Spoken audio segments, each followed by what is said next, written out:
আইপিএলে ২০২৬ মৌসুমের আগে কলকাতা নাইট রাইডার্স তাদের স্কোয়াড থেকে বাংলাদেশের পেসার মোস্তাফিজুর রহমানকে ছেড়ে দিয়েছে।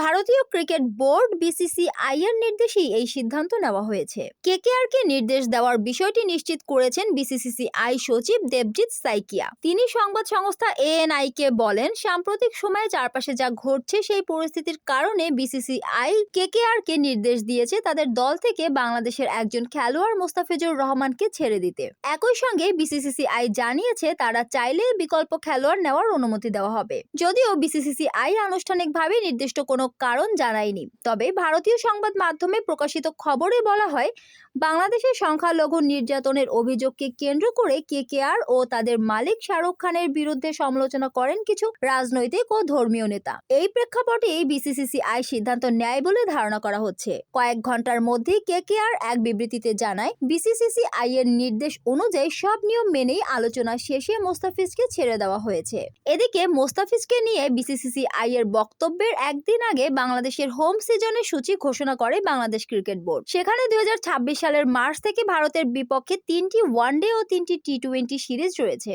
সিরিজটি আগে ২০২৫ সালে হওয়ার কথা ছিল।